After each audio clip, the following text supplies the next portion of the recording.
Hey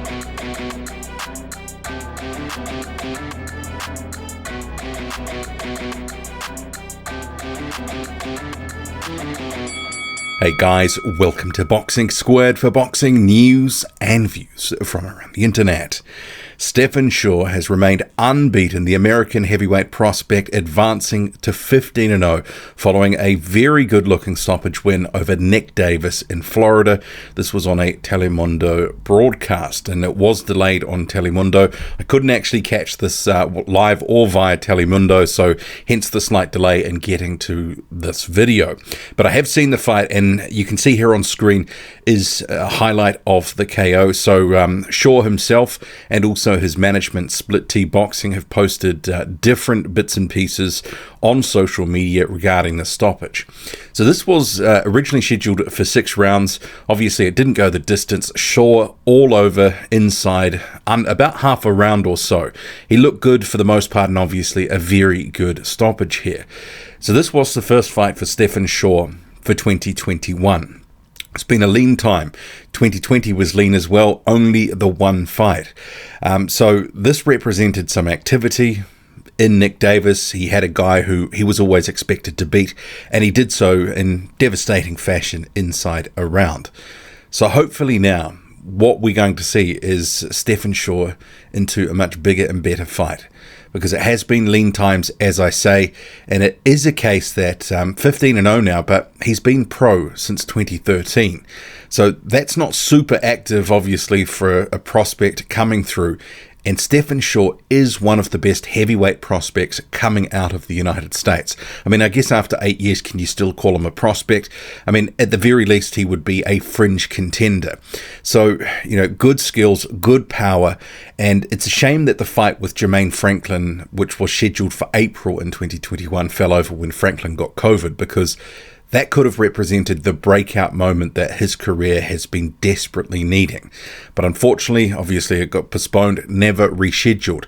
And we've had Jermaine Franklin in conversation as a name who could be fighting Dillian Whyte. So I can understand from the perspective from Franklin's team why they would be looking to try to get that fight much more high profile and also big money compared to a Shaw fight, which basically is relatively evenly matched, although I would favour Shaw in that one to get the victory, possibly even by KO. But that's kind of a good crossroads fight of two guys who are on the way up, both unbeaten, and it's a shame it never happened because of COVID-19. And that's kind of, you know, typified the last 2 years of Shaw's career. It's been stunted and stilted because of the pandemic. But hopefully he can get into something bigger and better for his next fight. I mean, I saw someone on Twitter actually having a conversation with his promoter, or mentioning, and Lou DiBella, Shaw's promoter, responded. But Jim Carras, who many of you may know on Twitter, he's a big betting guy, but he was saying really likes Stephan Shaw, but he, you know, just didn't understand why he wasn't getting more sort of shine, wasn't getting more attention. Well, I guess my sort of response to that, because I thought that was an interesting point, is he's just not active enough. I mean, what we've seen in the last couple of months, because he was in the Deontay Wilder training camp, and he was obviously getting a bit of name recognition out of that. There's been some media where Shaw has been quoted talking about Deontay Wilder, his mindset, what Wilder's working on, and how good he's looking, etc. And that's been the biggest amount of buzz and profile that Shaw's career has probably had to date.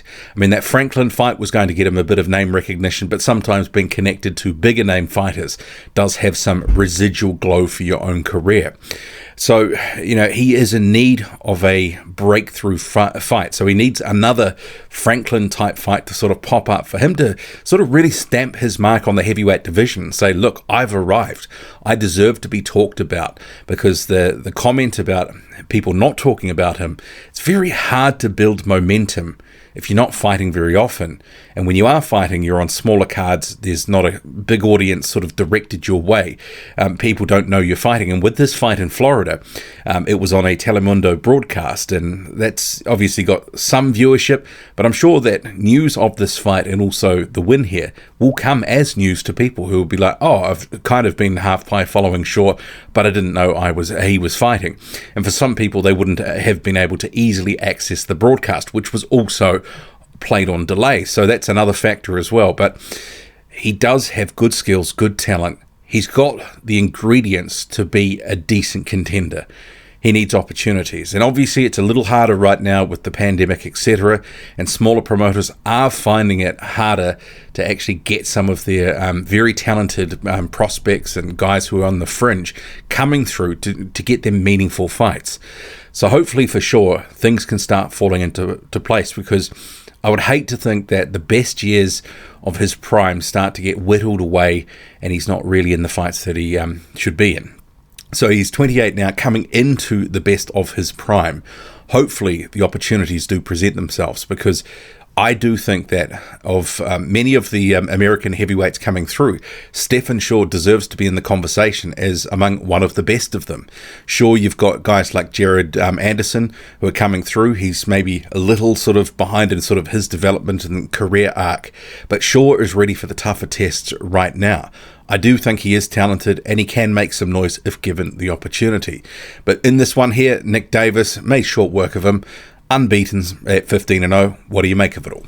Drop a comment loud and often. Hit like, hit subscribe. Follow me on Twitter, boxing_squared. I'm out.